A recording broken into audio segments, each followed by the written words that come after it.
All right, it's Friday night. I know we're a little short-handed. We're a little late here on Sportswire Radio, but we are live here. We're going to talk a lot about the Yankees, Mets. We'll even mix in some NHL at the end of the show. But in the meantime, I've got two of my guys here, my anchors of Sportswire Radio, and clearly they're going to be in a little bit of a devastated mood here, to say the least. And we'll get to it why here. That is our longest tenured analyst, Rob Maraska, and Mr. Justin Gianelli, who's going to be at the game Sunday. We'll see if he's going to be there Saturday. But right now, we're going to talk about Friday's game here with the Mets. And unfortunately, the last name Escobar is certainly going to be a name I think that Met fans are going to certainly want to forget. But guys, happy Friday, and how we doing tonight? Hey, Tom, how's everything going? Glad to be back.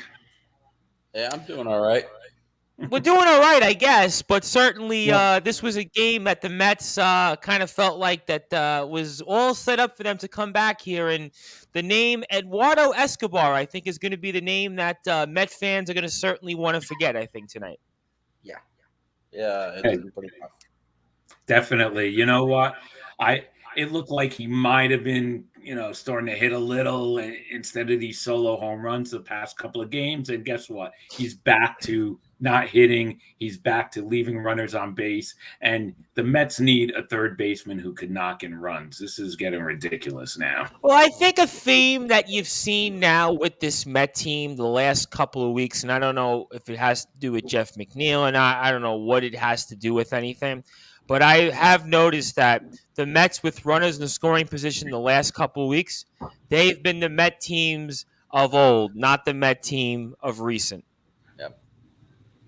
Yeah, it's been frustrating. I mean, think about it. In the shortened 2020 season, I think the Mets led baseball in team batting average, but they had like one of the worst. They had one of the worst averages with runners in scoring position. So I mean, yeah, the last couple of weeks have been a bit concerning. They're kind of just playing 500 baseball of late. There's still 20 games over 500, even after a likely loss tonight. But yeah, the offense is kind of gone dry, and they're just not coming through with runners in scoring position. I got to give a shout out real quick before you do that. I got to give a shout out to Anthony Finkel, who was messaging me when we were coming on, and I was trying to explain to Anthony Finkel, who is with us here in the friendly confines of Staten Island last night at Duffy's. He came all the way from very, very far away from Brooklyn, which really isn't far at all. But I was explaining to him before we went on the air that there was no brute force Brad Weiss, there's no Chris Bizet, and Randy Dillon had canceled, and now all of a sudden he's coming in. But I know Anthony and a lot of other people aren't hockey people, so I was like, well, let's let the Mets and Yankee games play out a little bit rather than come on, because the Met game obviously was still in doubt. But obviously Anthony says, what's up, fellas? Late start tonight was starting to give me fill in the blanks. I won't repeat what he meant to say, but we are certainly happy to have Anthony Finkel and always happy to have everybody else here. But yeah, Justin, and I'll go to Rob Maraska here. And Justin made a good point here, Mr. Maraska, that this Met team, you think about it, and I know they're going to be 20 games over 500 with this likely loss. They're 21 going in, but they really have played the last, I'd say, 4 or 5 weeks since that long road trip they had in the West Coast.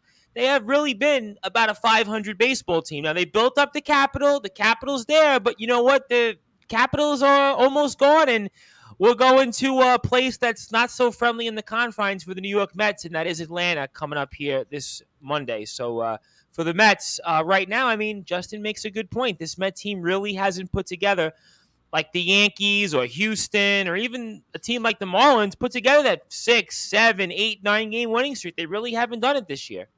No, they haven't done it. And you know what? It's starting to feel like the old days of the Sports Report, where all we're doing is complaining about leaving those runners on base, which it's starting to look like they're doing again. Bad habits, old habits. And, they got to score runs. The first part of this year, we were happy. They were knocking runs in, they were manufacturing runs. They didn't do it by the long ball. And now they're leaving men on base again. So it looks like the same old story.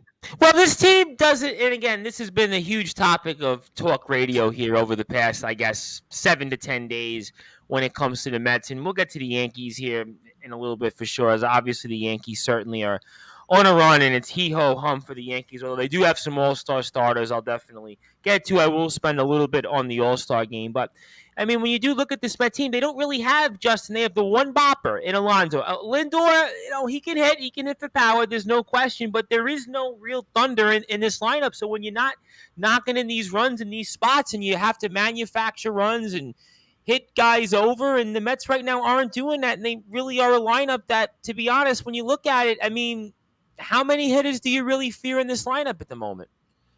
Not many. I mean, and right now we're in the midst of the longest drought of Alonso's career without an RBI. He's been stuck on 69 RBIs. I know for a week. It would if he doesn't get up and doesn't drive something in the ninth inning, he will. That's a bad call. He will be still stuck on 69 for 10 games, and that's a problem. When he goes dry, this offense is going to go really dry. Yes, Lindor homer tonight, and you thought that was the start of maybe something big because they ended up loading the bases in the eighth inning. I hate these rallies when the Mets load the bases and they don't get any hits, because I still don't feel like they're going to get hits because, the pitcher's helping them out. They're not doing any of the work. Sure, okay, they're laying off the bad pitches and they're getting on base, but, it just feels like a weird rally. But when he goes dry, Marte doesn't really scare you from a power perspective. He can hit the long ball, but he's hitting the ball really well. Marte's had a good year. Marte's been kind of what he's been as advertised. Marte's been a very good player this year, and Nimmo is all of a sudden on a little bit of a power surge. That's 3 in the last couple of days with the home run tonight. But you're not fearing Brandon Nimmo, going deep, 40 times in a season. So he's, they don't have that big bopper aside from Alonso, and you really don't have that protection behind Pete. And they're going to need to do a lot of work. Absolutely, no question about it. At least the DH, and because if you get a DH, maybe you could sit Escobar a little bit more, and you could maybe play Guillorme at third base, because then you won't really need the bat of Guillorme as much. Well, he's also another guy that can't buy a hit right now. I mean, he's another guy that he's cooled off. He was hitting 330, 320, and you had Ernest Dove on Twitter. Oh, Guillorme got a hit again. And now he's not out there doing that. But let me get a shout out in here because it's somebody that I know very well from the wrestling world in the other side of the pond. That is Walker Wall Street from the Elite over in CCW, Cutlery Championship Wrestling, who has another event upcoming, a 10th consecutive sellout later this month. And I have to ask Walker, it's almost 4 o'clock in the morning in the UK. I mean, what are you doing up right now? Is there anything in particular? I mean, I know there isn't a wrestling show this weekend. I mean, I almost have to ask that facetiously. And I mean, I'm happy you tuned in with us, but it's 3:44 a.m. in England right now. So I'm curious, just for personal reasons, what are you doing up right now? But that is Walker Wall Street. Of course, we will have nonstop coverage of CCW starting next week on Sportswire Radio. So I'm looking forward to all of that. But yeah, Mr. Morosky, going back to the Mets. By the way, real quick, sorry to interrupt. By the way, real quick, sure. A noted Mets potential trade target, Trey Mancini just had a walk-off single to beat the Angels tonight. Orioles just won 5-4, scoring 3 in the ninth. And that's even after Ohtani had an insurance home run to go up 4-2. And the Angels still blow the game, and Mancini had the walk-off base hit. I'd love that. A perfect fit. It's funny you said that. Play first base as well. Another guy I'm looking at is C.J. Cron of the Rockies, and only under contract for, I think, $7.5 million for next year. So this year and next year, see what the Mets can offer. Well, I'll get to that because now I've actually got a few responses. And Anthony Finkel, who was telling me last night how much he loves the wrestling shows. So I appreciate that somebody watches them. Actually, many people watch them, so that's always a good thing. But Walker says, keep your eyes peeled, my friend. That's all I can say. And just watching some television, relaxing, thought I'd pop in and say hello. And Definitely, absolutely agree with that. Anthony Finkel says Wall Street is up because money never sleeps, and Walker says this is fact. Yes, but money recently hasn't really been going too far these days. So hopefully, your money, Mr. Wall Street, is hopefully continuing to grow, and maybe an appearance on Sportswire Radio in the near and distant future could be one of those reasons why your money might grow. But Justin made some good points, Mr. Morosco, which I was actually gonna go over, and obviously he talked about Trey Mancini, which has been a target, I guess, from Mets fans on the radio I've heard of. Although Baltimore is playing pretty well right now. Baltimore's got 41 wins right now. I mean, Baltimore's actually in the American League. You can't really say that they're out of it. I mean, you actually can't say that they're out of it. But he's been one name I've heard when it comes to trade targets for the Mets. I've heard Josh Bell, and I've heard a player the Mets saw this past week with the Cincinnati Reds, Brandon Drury. I mean, Mr. Maraska, I mean, the Mets got to do something that clearly looks like with this lineup. And what's your thoughts on some of those names and anybody else you'd like to add as a potential target for this Mets team? Well, like I said last week, I wouldn't mind seeing Mancini become a Met. Really, today he had that walk-off. I like his bat. I like his attitude, and I would definitely love to see him in a New York Mets uniform because we need some more pop. I mean, it's getting ridiculous now, really. I mean, you don't want to depend on the home run all season, but you want to get a few home runs. And Alonso, like Justin said, I mean, he's been stuck on 69. Well, what did we think? He was going to have an RBI every game for the whole season? I mean, he was on a pace at one point for 145 or 150 RBIs. Yeah. I mean, that was never going to continue. Well, I mean, so. Of course not. But I mean, you'd like to see an RBI. Again, what's it been, 10 games? You'd like to see another RBI. You know, he's got to come through. You know, and he didn't get voted in for the All-Star game as a first baseman, but there's still a chance he could be the DH, remember, because there's going to definitely be the opening. So we have to see what happens. But I like Mancini, definitely. I like Mancini. Absolutely, no question. And Walker says he's going to do some late night exercise. He says, have a great night. So thank you, Walker, for checking in. But, you know, that is an interesting point. Because when it comes over to the trade market and, you know, where we are with this Mets team, I mean, they're going to have to do something here, clearly. But also, going over to the All-Star game, Justin, Rob Maraska makes a good point. And then I look across town, and the Yankees obviously have Judge and Stanton. And then the Mets, you would think, for having the record that they've had here, and arguably for most of the season, have been pretty much right around the best team in the National League. And yet, I check, and there's no All-Stars that are starting for the Mets. I mean, what's your thoughts on that? No, but you know what? I think the Mets are going to end up having 2 All-Star starters. I think that they'll end up giving Pete Alonso the DH spot because Harper's out, and that I think Jeff McNeil will be the second baseman because remember, Ozzie Albies is on the injured list, and Jazz Chisholm is also currently on the injured list. And it's not guaranteed that he returns prior to the All-Star break.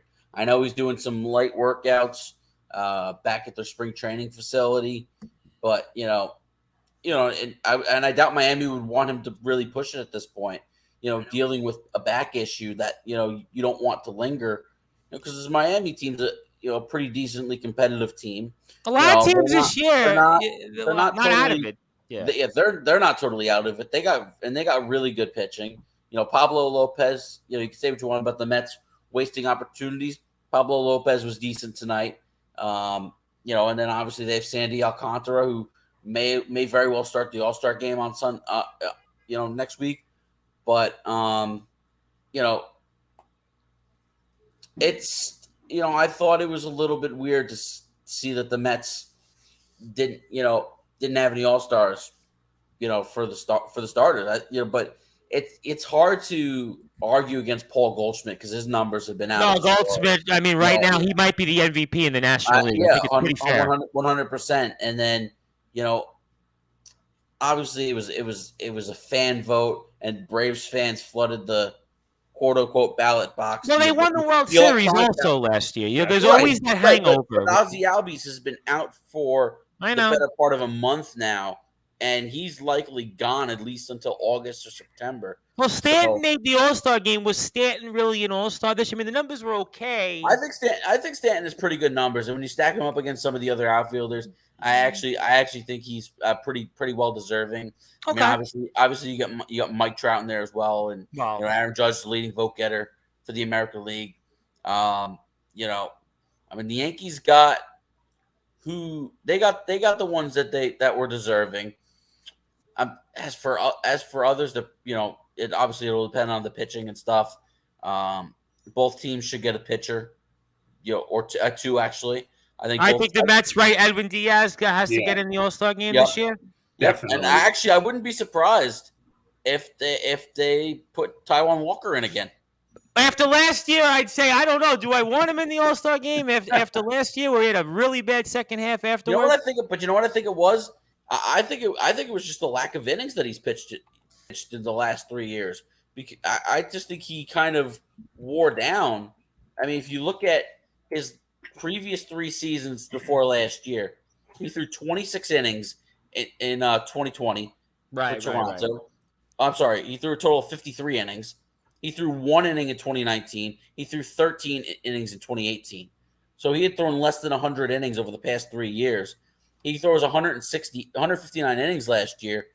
So he should be good enough to throw 180, 185 this year.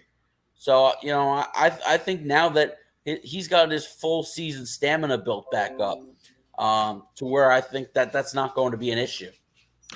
And on the Yankees end of it, we think Clay Holmes, Nestor Cortez. Does Garrett Cole or Montgomery have a shot, you think, maybe to get in there? No, I don't think. Maybe Cole, but I doubt it. Okay, but we definitely, I think Cortez and Holmes were on the same page, right? Those two definitely would be for the Yankees. Yeah. And the Mets, Edwin Diaz and maybe Walker, although you really haven't sold me on why I want to see Walker in the game, but fair point as to why he's had to go. You good, Rob? Jump in. Yeah, Diaz, that's got to be a no-brainer this year. I got to give him credit. We've been disappointed in him, past couple of seasons. We didn't get what disappointed. We didn't even want him in the past. Disappointed. Yeah. That would have been good in some years with him. But this year I give him credit. He's been excellent, and I think he deserves to make the All-Star team, and I think he's going to make the All-Star team. Yeah, I think the Mets got to get at least one pitcher. There's got to be at least one pitcher that the Mets have here. And very quickly, just want to go back before we go into the All-Star game. Looking at the American League and the wild card situation, thanks to the extra wild card, I mean, even a team like the Orioles this year really isn't out of it. I mean, you look at it, they're 4.5 games out of a wild card spot, if that means anything. I know it's really a little different than it used to be with the extra playoff spot. But even there's teams out there like the White Sox who've just been disappointments the whole year. And even Texas. I've soured on them. Yeah, I think they look like they're kind of going to be stuck where they are. But a team like the Mariners, who we thought were a big disappointment for a while, have gotten red hot here, made a trade in their own right. And they're a team that's right there also. So, I mean, when it comes to potential targets for the Mets and teams, I mean, doesn't it limit the amount of teams that the Mets could trade with because of the extra wild card where, like even in the American League, a team like Baltimore has played really well the last several weeks. And I'm looking at them right now, only 4.5 games back. Seattle is now 500. They're right there. They haven't made the postseason in 21 years. So the pressure's on with them. And both Baltimore and Seattle have a lot of really good young talent. I mean, Seattle may as well have the favorite for Rookie of the Year, Julio Rodriguez. I mean, what he's done, has been tremendous. And again, they've reached 500. They're 42-42.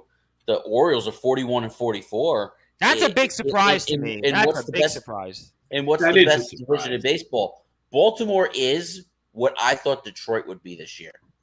Yeah, that's a fair point. All their young a lot of people are high on Detroit have a super bright future, and it really puts a lot of pressure going forward on the Red Sox and the Tampa Bay Rays, because the Jays have a lot of talent and the Yankees are always going to be there. But going forward, that puts a lot of pressure on the Red Sox and the Rays to keep up, because the Baltimore Orioles are going to be good. From Cedric Mullins, Adley Rutschman, they got this kid Gunnar Henderson in the minor leagues who should be up any day now. because he's in AAA currently. The Orioles are coming, and they're good. And, do I think they end up squeaking out a wild card? Probably not, but they're going to be in it. They're going to be in it, and they're going to be a tough – you know what? It might be tough to acquire a guy like Trey Mancini because they might look at it and say, we're not really out of it. No, they're not. But I could also see a cause and effect where they might buy a small piece or two and then just trade guys they might think they might not be able to pay, like a Mancini. So it's kind of hit or miss of what a team like them are going to do. And jump in, Rob. And that just goes to show you how good the Yankees are this year because Baltimore's 20 games out of first, right? Yeah. So that just if they were in the American League Central, we'd be talking about them. And hey, they still have a very good shot at winning the division. But in the East, like you said, 20 games back, and going to be 21 games back, I think, after the Yankees win. Yeah, and that just goes to show you how good. And listen, we knew the Yankees were going to be good, but we didn't think the Yankees were going to be this good, did we? Well, nobody with a straight face could have said the Yankees. And look, Houston's doing the same thing in the American League West. We've effectively had two divisions already over. The Astros are 13 games up. The Mariners just got to 500. Otherwise, every other team's under 500. I think you're going to see Houston and the Yankees doing so much more impressive because everybody except the Orioles are over 500, and the Orioles are 3 under.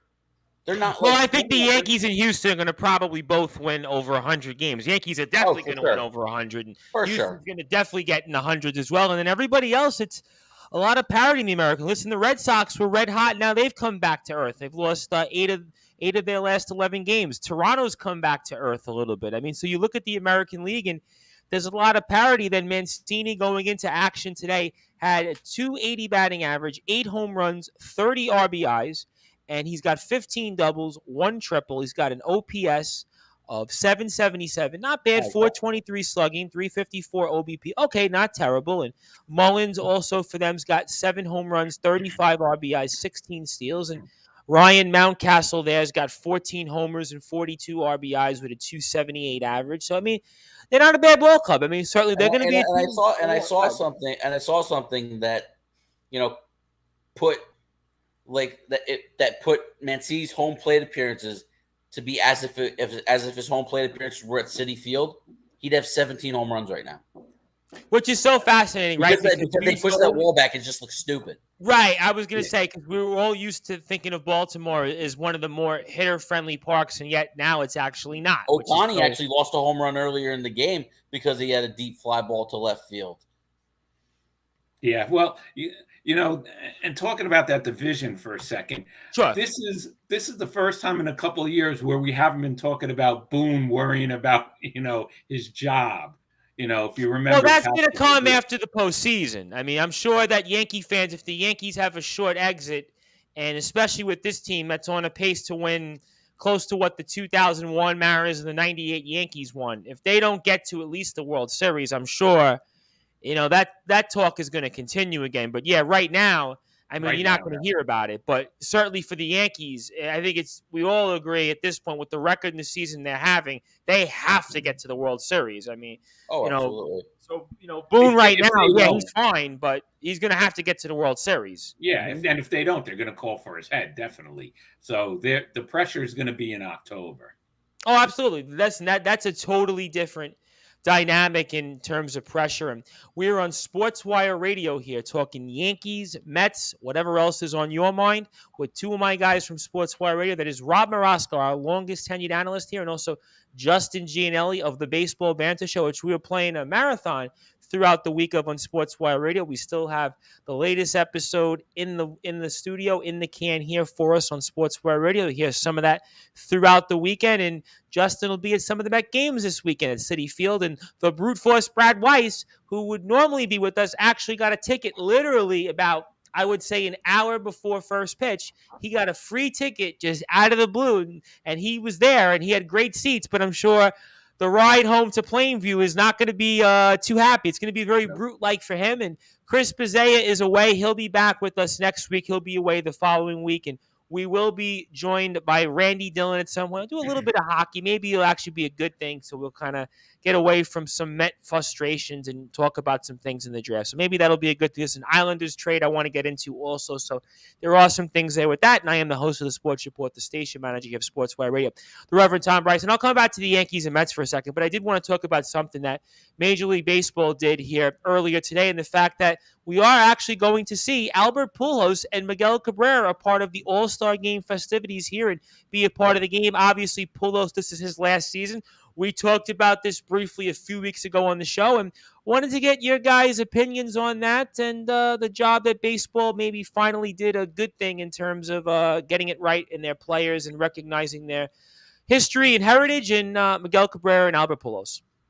Oh, definitely. I'm glad that finally baseball did something good. This is, if they didn't do this, it would be a shame because both those guys, I mean, Hall of Fame careers, and I think they definitely deserve it. And it's great for baseball. It's great for the All-Star game in general, and it's a good thing. And I give Major League Baseball credit for doing this. Give me your thoughts, Justin. Yeah, I mean, rare Manfred W here. I mean, this is a I haven't talked about too many of those. I'm doing this 3.5 years, and I haven't had too many times I've come on here. There haven't been many reasons to applaud Rob Manfred for an action or a job that he's done, and this is tremendous.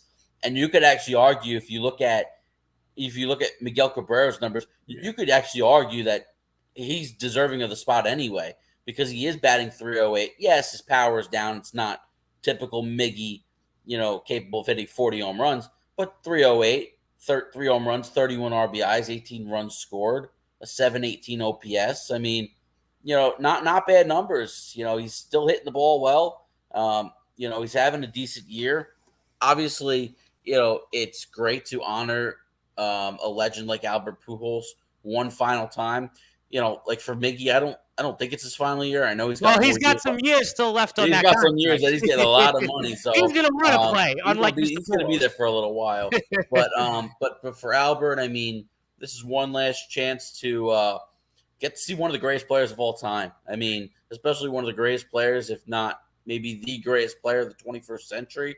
Albert Pujols is just an absolute legend, and to see him in LA. In Southern California, where he did spend the last decade, after that 10-year contract with the Angels and finishing up last season with the Dodgers, and even for that half a season, he was a beloved figure in LA with the Dodgers. He was a beloved teammate, beloved by the fan base, even though he wasn't great. But it's just one final opportunity to just honor two of the greatest players. And for my money, both of them could go down as some of the greatest right-handed hitters of all time. I mean, especially Miggy. I mean, he's just an absolute feared hitter. Bursting onto the scene as a 20-year-old, and still hitting all these years later. I mean, just absolutely, absolutely fantastic to see. Give me your thoughts on this, Mr. Maraska, and the fact that we'll see Pujols and Cabrera in the All-Star game next week. Yeah, well, like you said, it's a rare thing from this commissioner to do anything right, and like you said, we haven't really been talking about him doing anything right since the show started. So, I'll give him the win on this one, like Justin said. I'm looking forward to this All-Star game. I really am. And this just puts the cherry on top of it. It's going to be, I'm excited this year for the All-Star game. I really am. And certainly, I think Pujols and Cabrera add to that. And thanks to the crack staff here, obviously Cabrera, first Triple Crown winner since way back in the day. We're going back to 1967. And Carl Yastrzemski. But Cabrera's career numbers right now, currently 505 home runs, 1,835 runs batted in, 1,200 walks, 310 batting average. I think what Justin pointed out, very, very impressive. And 914 OPS and 1,523 runs scored. And just a consistent player. And Pujols' numbers are well documented as well. And thanks to the crack staff for pulling up Poulos' numbers as well. And he had a couple hits earlier this week, so he's still got a little bit left in the tank, although he's still stuck on 4 home runs. So I think Justin called it. He ain't getting the 700 career home runs, unfortunately. It's not happening. Yeah, he ain't getting there, but 3,326 lifetime, had 677 doubles, 683 home runs, 2,168 RBIs,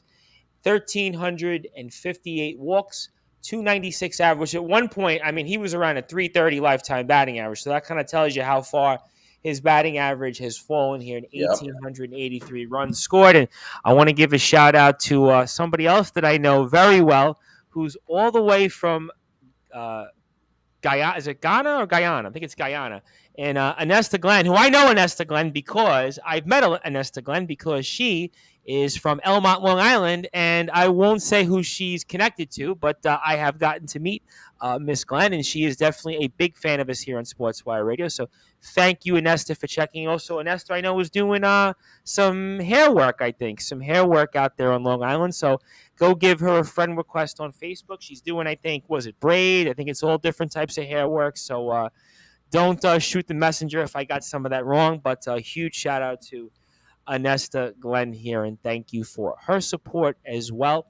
But again, I mean, going back to the Mets, because I mean, listen, you know, I'm not a Yankees fan, but I'll talk about the Yankees. But I got Met fans on here. I mean, let's go on a lighter note. Keith Hernandez finally being recognized for his jersey, and I was reading a couple of different stories here throughout the so that's why I'm getting to you, because I was going to say, are you going to be there tomorrow night?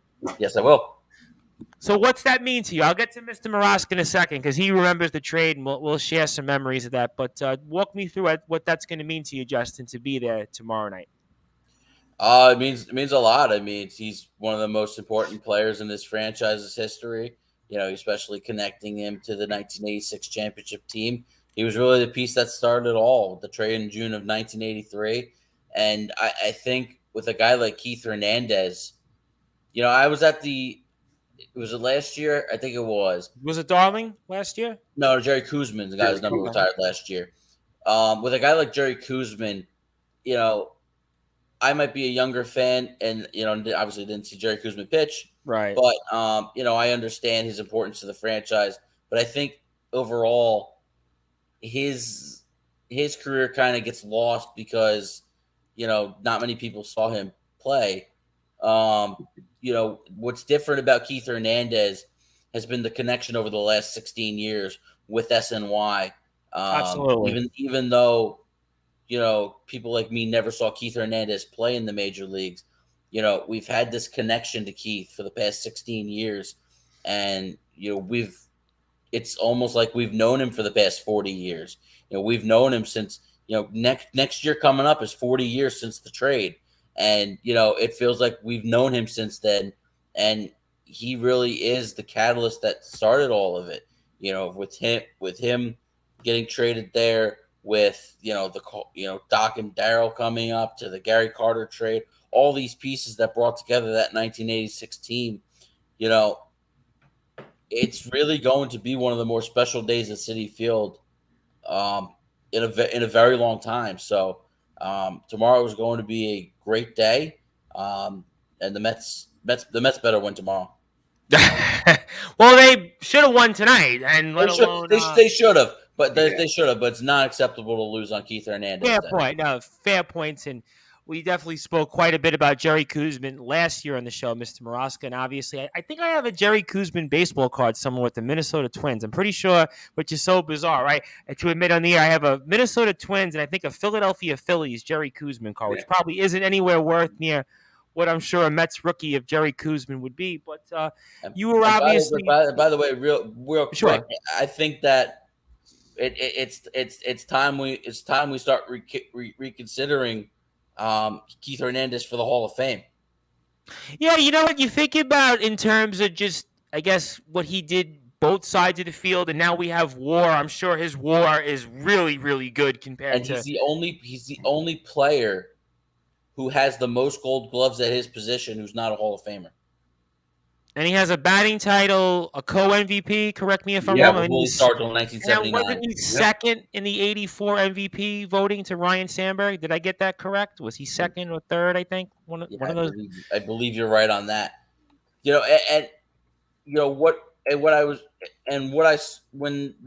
during the game tonight, obviously they had, they were talking to, things that Don Mattingly said about Keith. Don Mattingly too should be in the Hall of Fame. And these two, guys who manned first base in New York for all these years, it's time to put both of them in the Hall of Fame. Both were great defensively. Both were great hitters. Yeah, their power numbers aren't, what you expect. If you were going to say one thing about Hernandez probably had a longer body of work, whereas Mattingly had like 5 in-your-face years, and then he kind of, unfortunately, he dropped off. Whereas Hernandez was a pretty consistent player for about 9 or 10 years, and then he dropped off really quickly. But there's no question the body of work. If you're thinking about now the stat called WAR, wins above replacement, I'm sure Keith Hernandez's WAR would definitely merit him kind of a second look. I don't know about Mattingly because I kind of always look at it, is 5 years enough? I mean, but Hernandez, you could make the case. Hernandez also, I know they don't count it, but he's got 2 World Series victories under his belt. I mean, I think that does mean something.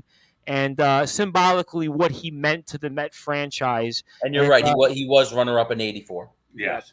And I do think that if they do have, I'm pretty sure they have a Hall of Fame for broadcasters, and I'm sure Hernandez will get in. They do. He'll get in.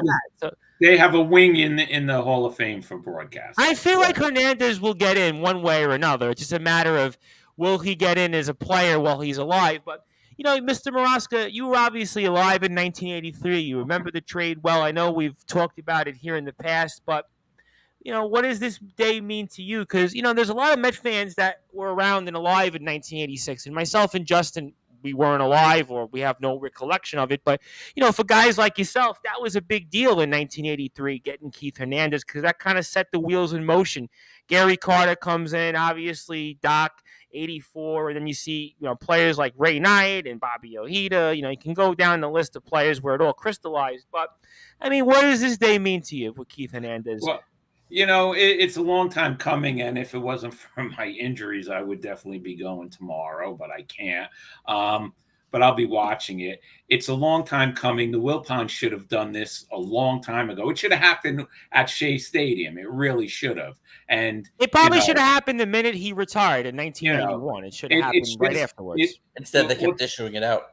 What the Wilpons did, is sickening. And Cohen is, thank God he was a big Met fan, and he's a Met fan, and he retired Kuz's number last year, and now Keith's, and there should be more, but he's going on the right track. Let me tell you about Keith. That I'll never forget that trade. I mean, we were going nuts. Me and my brother were going nuts, and we couldn't wait to see him. And that first year, he was a free agent, and he was, he didn't know if he wanted to stay there because, let's face it, the Mets were awful when he got there. Yeah, they were a barren franchise at that moment. But they knew what they had in the farm system, and his father also, talked him into staying with the Mets. Well, he was also a professional player in his own right, a minor league player for a number of years. Yeah. So he signed with the Mets, and I'm lucky because I saw Kuzman pitch at Shea Stadium a bunch of times, and I saw Keith play so many times.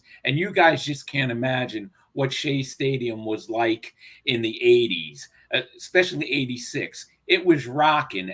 I went almost every Friday night home game, and it was rocking. The place would shake when Gooden pitched a lot of those Friday night games. I'm telling you, you guys don't know what that's like. Just the electricity, and that team was in everybody's faces, and it was great. It was an event. It wasn't just a baseball game. It was an event, and I'm glad that I got to see those games. And Keith was just amazing. Clutch. You just can't believe what it was like, knowing that the Mets were going to score when they had runners on base. The Mets were going to score. If Keith didn't knock them in, Carter was going to do it. If Carter wasn't going to do it, if Gooden was pitching, Gooden's going to knock some runs in. So it was just great. And of course, Strawberry. So it was just amazing. And Keith was the captain, and he was the glue of that team. And it was just great. And you know what? Give him credit. The late Rusty Staub, he's another reason why Keith signed with the Mets, because he was Keith's New York mentor. Okay. And they were really close. And it was just, I'm sorry you guys didn't get to see it live, because it was an experience. Yeah, I was listening. I think that was around the time Rusty came back for a second stint, right? Yes. The Mets, one of the worst trades of all times, and I was pissed. I was a kid, and Rusty Staub was my favorite player. When they traded him to Detroit for Mickey Lolich, a washed-up pitcher. Well, he had some big years. They thought, okay, the back of the baseball card, you were getting, He was finished by He was a 27-game winner or something like that. Or he won 20 games a few times. By then he was gone, and it was a bad trade. It was one of the worst trades. I mean, before the Seaver trade, okay, it was bad enough that the Mets traded Rusty away, and then they traded Seaver away. So it was horrible. But Rusty, when he came back, we were excited about that too, because Rusty was great too. So, you got Rusty Staub's one of the few players where he's actually beloved for all the teams he played for. Everywhere. The Tiger, they liked him. Texas, they liked him. Yep. The old Colt 45s, they liked him. The Expos, obviously, they might have loved him more than the Mets fans did. I mean, he's one of those few players that every team he was on, he kind of transcends the team he played for in the person. But obviously, Keith Hernandez, well-deserved. And again, a guy that probably his career stats don't really do justice in terms of what he meant to the Met franchise. And obviously, again, two-time World Series champion. And again, finally gets his day here, and long time overdue coming. And he is a .296 lifetime hitter, 2,182 hits, led the league in batting average in 1979, on base 1980, co-MVP 1979. He was runner-up in 1984, and he was also a Gold Glove, as Justin pointed out, numerous times. In fact, he was a Gold Glover 11 times, I believe. I mean, so certainly very, very impressive stats, and certainly a huge part of the Met resurgence, and maybe the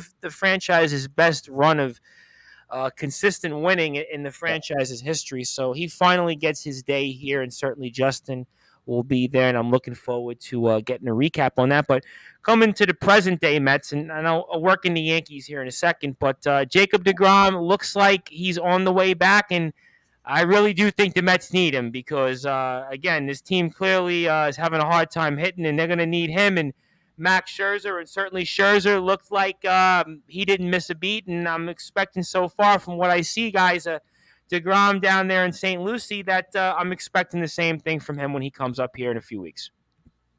Oh, yeah, definitely. And I got to tell you something. My friend Anthony Savino. Yes, I know Anthony Savino. Yeah, he called me the other day, and he was going nuts on the phone because he heard that little thing about deGrom, and the Braves. Did you hear that? Yeah, I mean, it was a talk. I was listening to the radio actually last night on my paper route, and it was a little bit of a talk, because there was some people were saying, well, he hasn't pitched in over a year, and what if the Braves overpay him? And what did you make of all that, Mr. Maraska, then with Jacob? I don't know. He grew up a Braves fan, but you want to know Well, something? he's from from Florida that's closer to Georgia, if I'm not mistaken, the part of Florida that's in that area. But he's one of those players where really he should just pitch for the Mets. And could you imagine seeing deGrom in a Braves uniform? I mean, no matter how he's pitching. Well, reverse, we saw Tom Glavine in a Mets uniform. Yeah, I know that he did. But and it's a business, and it's not like it used to be where a player would stay with the same team. You guys never really got to see that either. But David Wright was here his whole career as a Met. Yeah, that's true. And was here. I mean, there are instances. Tony Gwynn, Cal Ripken, I saw at the tail end of their career. So it's not like we used to, but there's remnants of it. I mean, the best I could say. But the now, NBA, it don't happen. Not in the NBA, but in baseball, you get a little more frequently than you know. But just thinking of him pitching for the Braves, it just makes you sick. And Anthony was going nuts on the phone, and I told him, calm down, nothing's going on yet. And we don't know what he's going to be like when he gets back. I mean, is he going to be the DeGrom we're used to? Like you said, Tom, you haven't seen anything in a year. Yep. So how is he going to pitch? I mean, Scherzer, he was lights out the other But day. Scherzer, I think we all felt like, based on the injury that he had, it wasn't an arm injury. So, no, that's part of it. So Justin, I mean, what's your take on some of the off the field stuff with DeGrom, and sort of we've seen him on the field so far in terms of this rehab? What are your thoughts on both right now? All right, so let's first of all address the off the field stuff. Let's address the clown Buster Olney, because this is the same Buster Olney who bet his Vermont farm that George Springer would become a Met. So he's also said Aaron Judge is going to the Giants. I'm pretty sure I heard him say that last month. He did. Yeah, so don't take Buster Olney at his word. Corners of the industry. Listen, I'd much rather Jacob deGrom sign here long term and be injury plagued over the next 5 years. Now, I prefer him to be healthy. Right, I'd rather him to be injury plagued over the next 4 to 5 years, however long the contract would be, than him to sign for like a 5-year deal with Atlanta and then win more Cy Youngs and go into the Hall of Fame. I'd rather him stay a Met. You cannot make this mistake. They made the mistake by trading Tom Seaver.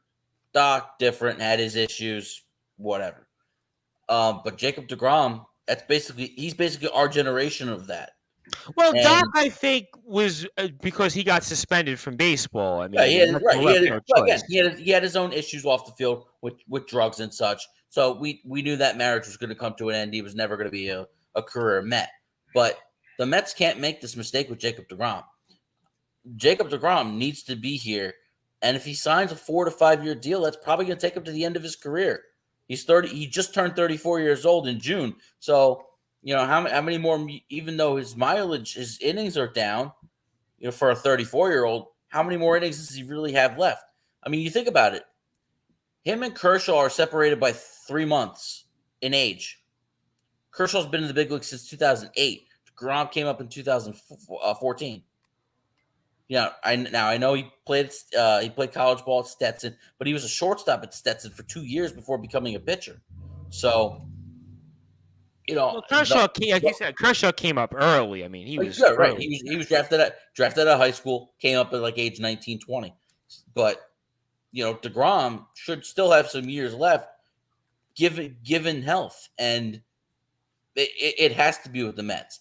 Now, as for him on the field, and I was pleased to see that SNY was live streaming it on the app. Yep, I saw your tweet on that. I saw that. It's straight up unfair. I mean, Scherzer at least looked a little bit human against the Double-A team, when he pitched for Binghamton. Jacob deGrom against 18, 19-year-olds is just straight up not fair.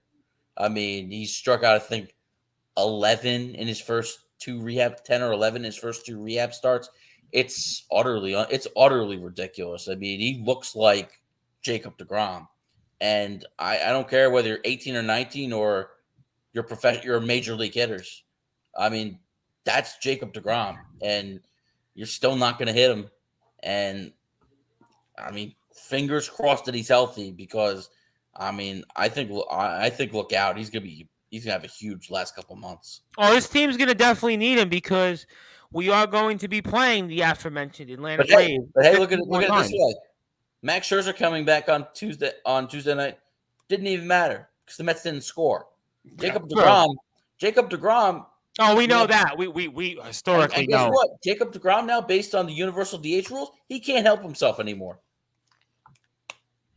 And the Met lineup, just in time for Jacob deGrom, is starting to turn ice cold. So I mean, exactly. Just in time there.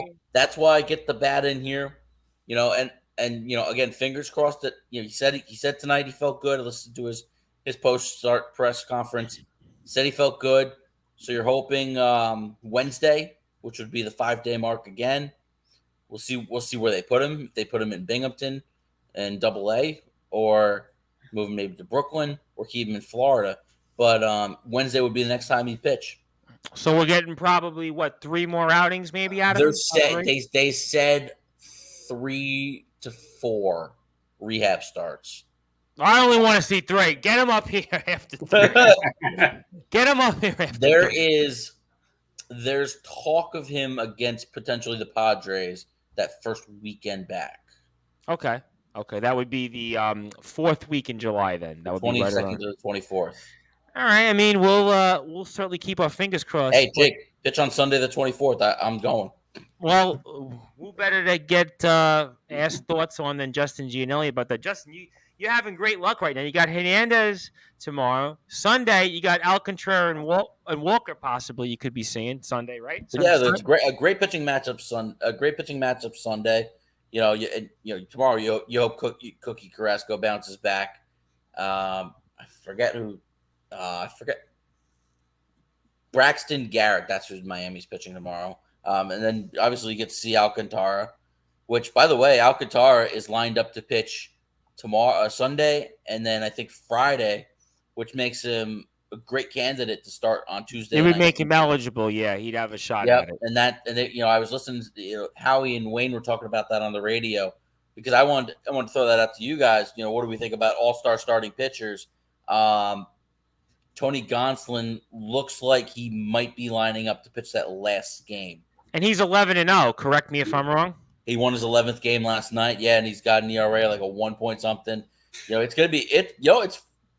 I never thought I'd see. There was a last. It's funny you said that, because I was actually thinking about him this morning, and I'm glad you brought this up, because I'm just trying to think, going into an All-Star break, when was the last time there was a pitcher undefeated? I mean, was Clemens undefeated one year, maybe? Like in the mid-2000s, I want to say, maybe, possibly. That one year where he was like 21-3.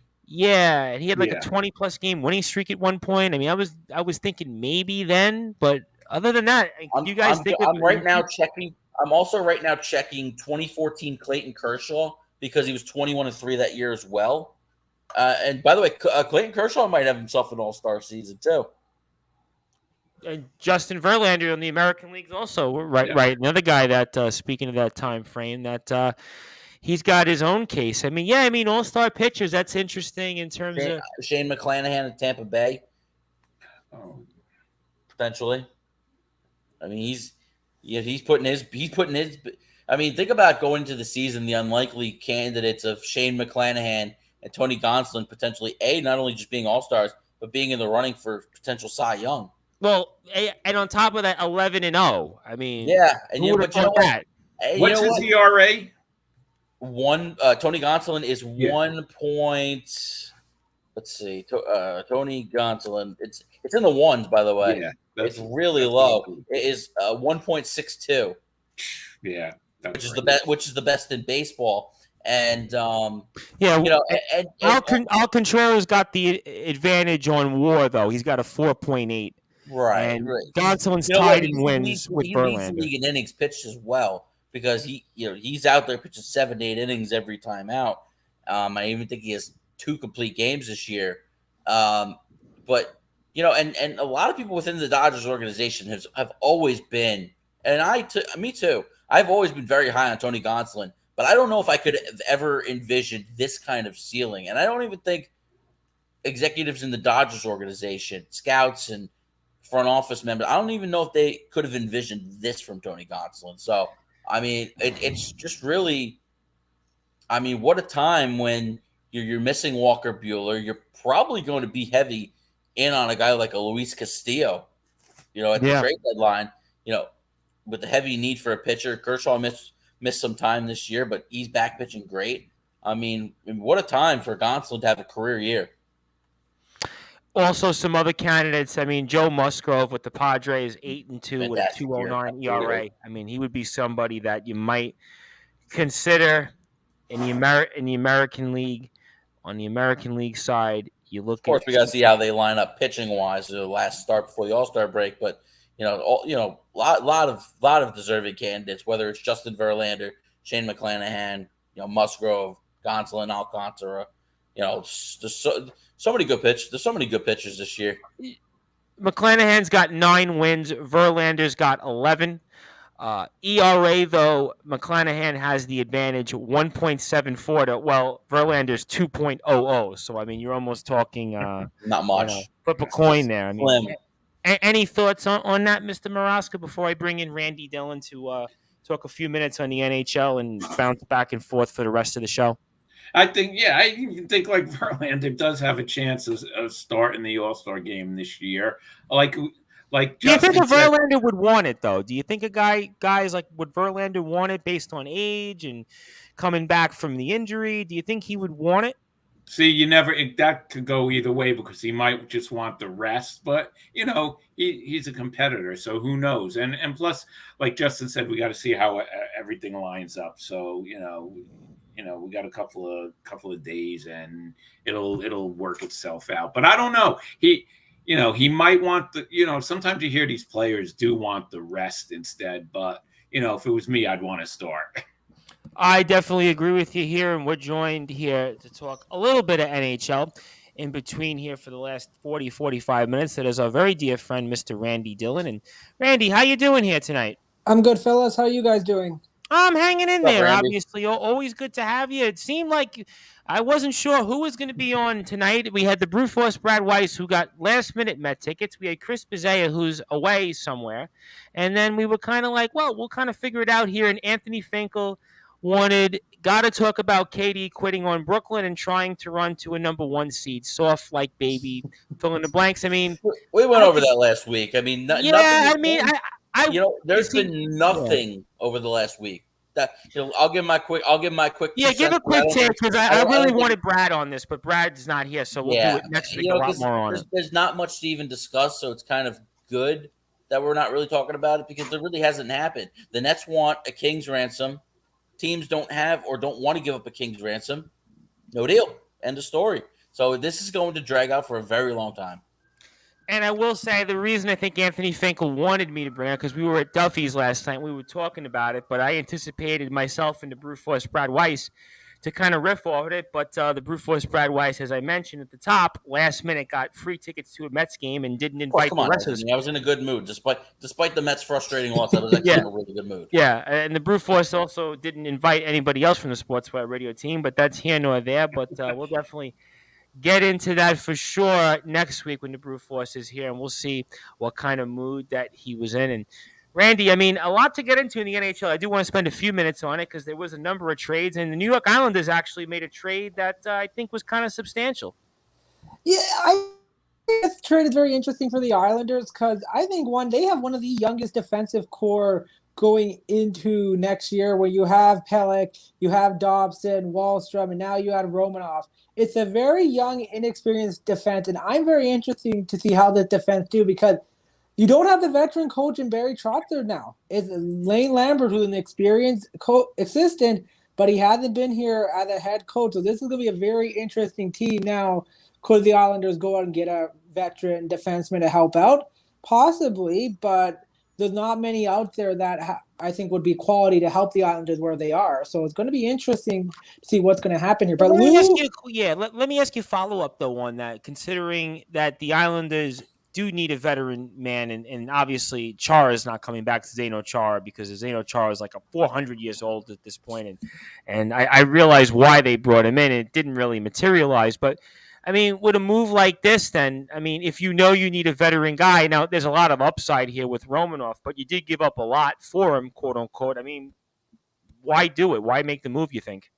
I'm not too sure. Since Lou has taken over the Islanders, especially the last few years, some of the moves he's made, I've scratched my head with them. Going back to the Pajot signing 2 years ago when they brought him in, they gave him a big-time deal, and Pajot's a good player, but he's not that type of player. I think he's a player the Islanders already have in that sense. A lot of very similar player that they can step up big, deliver at times, but not a top goal scorer. And I think you look at defense now where it's a young defense with a new coach. Obviously, Lane Lambert learned a lot from Barry Trotz, but it's not Barry Trotz coaching. So it's a complete different – the system we could see is going to be different here. Oh, no question. I mean, we would expect that. And Anthony Finkel says, logging off for the night. Good show tonight, fellas. Catch you next week. Thank you, Anthony Finkel. And Anthony Finkel, I am sure I will see you during the week, either in the friendly confines of Brooklyn or Staten Island. So DPH Property Maintenance, make sure you give them a follow on Facebook. We always share their stuff along with Instagram, Twitter, and elsewhere. But yeah, I mean, we'll get to some of the other trades in a second because there was some major trades. While I have you here, I might as well talk about some of them here, maybe get a thought or two from Justin on them. But I mean, when it comes to the Islanders team, I mean, like you said, Pajot was brought in right before COVID, and he was brought in to help a little bit with the offense. And yeah, didn't really materialize much in that sense. And they've got a lot of players that are all they all play the same roles. I mean, do you still think the Islanders make some moves here? Like Josh Bailey seems to be the big talk on Isles Twitter is they're going to move him. But what's your thoughts on that? While Anthony Finkel says, see you at the wrestling match on the 30th. Yes, I will see you before the 30th, though, Anthony Finkel. And we'll be speaking with pro wrestler Chris Urban, up-and-coming Chris Urban, this Tuesday night. But Randy, I mean, do you think the Islanders are done in the trade market, or what do you think? I don't think so, but Lou has been a very interesting man to read at this point because there was talks about they were going in for JT Miller at the draft. They were willing to give up the 13th overall pick and I guess something else. I guess it didn't quite work out. But if you bring a guy like JT Miller, and yeah, he's going to be in his 30s, but you give Barzal a reason to stay and start looking at offering him an extension. I think for the Islanders, this offseason is key. It's a big offseason because this is a team that missed the playoffs last year. I know there was a whole bunch of excuses, and I had heard Barry Trotz say he expected to be the coach of the New York Islanders this upcoming season, and obviously he's not. And then this was a team prior to that was in the Eastern Conference second round, went to the conference finals twice, and they're kind of like in a crossroads right now where it's almost that core they have. It's really a short lifespan with those players, Lee and Bailey, and you mentioned Pajot and Kyle Palmieri. And I look at a lot of these guys, and Brock Nelson throw in there also. Though he's a little bit younger than some of these guys, but I mean, there's really a short lifespan with that core. I don't think that the team they have, it's really long term that can win. I think they're kind of in almost a win now mode almost. I think they are in a win now mode, but I think the problem is a lot of these guys, Pajot, Palmieri, Nelson, Lee, Beauvillier, Bailey, they're signed long term. They still have some deals left, and I think it hurts them. But Beauvillier is the only one that you could say is young, and you could maybe put him in a deal. But the rest of these guys, I mean, they've got either 3-4 years left on a contract, and they're not exactly superstar players. I'd probably say Nelson had the best season of all those guys. But, I mean, they really don't have a team that you could say, all right, you know what? I can move them and get a superstar in it. They really just don't have it. And on top of that, what do you do with Varlamov? It's going to get interesting because now with all the problems happening with Russia where players are getting detained and the fake IDs for the military and all that, where it's just getting so crazy what's happening. Reports saying Kaprizov can't even get in the States now. And they're saying Sorokin might have to go to military assignment where things are just getting out of control. That's typical Islanders luck, right? They get Sorokin, who's supposed to be finally they get a franchise goalie for the next several years, and just the Islanders' luck, he'll have to go into the military, and somehow he'll get killed in the Russia-Ukraine war. I hope it doesn't happen that way, but something will happen. It's just the Islanders' luck. So much thing is messed up in that, and I think for Varlamov now, where if that's the case, you don't know him, you have to keep him at this point. You cannot. Maybe closer to the start of the season, maybe right before the regular season start or training camp, maybe you can look at shipping him off. But right now, I think until you get an idea with Sorokin, you have to keep Varlamov because if you trade him and you know about Sorokin going in next year, what you're going to do there? Yeah, all of a sudden the Islanders, you think about it before I get to Justin in here, you think about the Islanders the last few years, and one of their strengths actually was goaltending, whether it was Greiss and Leonard or Greiss and Varlamov or Varlamov and Sorokin. The Islanders actually goaltending was pretty good for a franchise that for ages didn't really have any luck with goaltending, and they finally, Halak was good for a couple years, then unfortunately Snow stupidly fought with them and sent them to the minor league. But that was one of the most dumbest things that ever occurred, but that's here nor there. But I mean, Justin, speaking of goaltenders, the New Jersey Devils acquired one, I see. Yeah, Vitek Vanacek from the Washington Capitals. Look, the Devils' goaltending situation was a big problem It was last a year. cluster, fill in the blank. Yeah, I mean, I think 7 or 8 different players started a goaltender last year. So, I mean, look, they thought they'd solved the problem last offseason by signing Jonathan Bernier and having a tandem of Blackwood and Bernier. Blackwood still not completely healthy over, I believe, a hip issue. Bernier ended up having a hip issue himself. He missed most of the season. So to bring in Vanacek, a guy who can split time with Blackwood, um, and I'm not even mad with what Fitzgerald said today. I think they can run a 1A 1B system with Mackenzie Blackwood and Vanacek. So I mean, it should be a bit of an improvement, but and especially with the draft, you draft Simon Nemec, second overall. They continue to build on defense. I know that Luke Hughes will return to Michigan for one more year, but they have two foundation defensive players to go along with Dougie Hamilton, who signed long term. Going to the second year of his long contract. But yeah, because once Slafkovsky was taken, there was really no need to take a guy like Shane Wright, especially with the two centers, Heischer and Hughes, already locked up long term. But I think this was a good start because defense and goaltending has been a clear issue. Now we'll see what happens going into free agency because apparently the Devils were pressing Calgary to try to get Matthew Tkachuk for the second overall pick. That didn't work out. I was hoping they'd maybe go after Alex DeBrincat from. Well, we saw him moved, which we'll get to in a minute. He goes to Ottawa for the 7th and the 39th pick this year, and then a pick next year,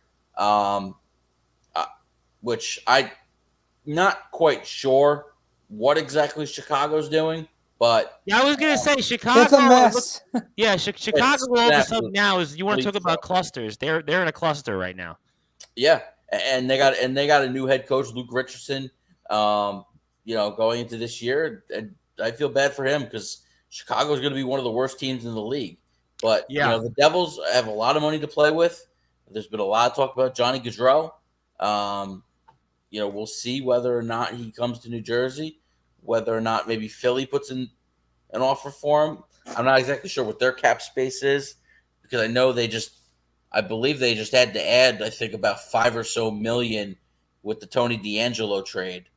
So, I mean, I can't even imagine a locker room with John Tortorella and Tony DeAngelo. I mean, that's got to be a lot of fun. No, we do a lot of wrestling on Sportswire Radio, and I can certainly see that that could very well be a WWE-like atmosphere there. But a couple of other trades here, which I thought were interesting, Randy, while we get into some hockey. Well, we'll go back to baseball here in a few minutes with Rob Moras because I want to get a few thoughts in from him. But a few things. Kevin Fiala, I think that stood out to me most, Randy. Right? That's got to be the big one here. And Ryan McDonough, I know, was talked about in our Sportswire group, but I think Kevin Fiala was the big fish. I think that was traded so far here this past week.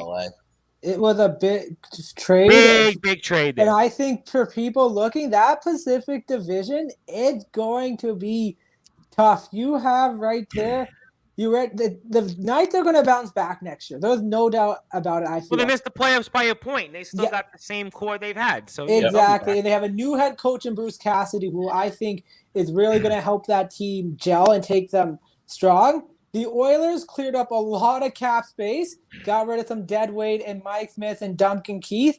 They have a good young prospect. Well, Duncan Keith announced his retirement. We saw. They got a good young prospect in Philip Broberg. Evan Bouchard had a great year. They can finally go get a goalie, hopefully. Calgary, they're in an interesting spot. Vancouver's good, but LA is sneaking up there quickly here. They are sneaking up. Justin said it at the end of the Edmonton LA series. He had said, it looks like correctly to Justin's credit, I remember him saying that Los Angeles is the team that you might want to watch here in this division. I mean, all those teams were, Edmonton we've expected the last couple of years, and Calgary we knew obviously had some free agents that they could very well lose, and then you've got the Golden Knights, okay, fine, but the team could be I Los think Angeles. I think LA came on a year early, and now they're accelerating the process with this Fiala trade. And look out! I mean, a big fish. Look, That's a big time fish. We'll see what they where they go with how they go with goaltending, because Jonathan Quick is getting older, as one of the few spots on their team that is getting older. Dustin Brown just retired. You still have Kopitar. You get Doughty back from injury. I think Doughty will be just as good next year. I don't think he's lost a step. Again, Kopitar hasn't really lost much of a step yet. So there's still a couple of veterans from their championship teams of 2012 and 2014 still being that rock.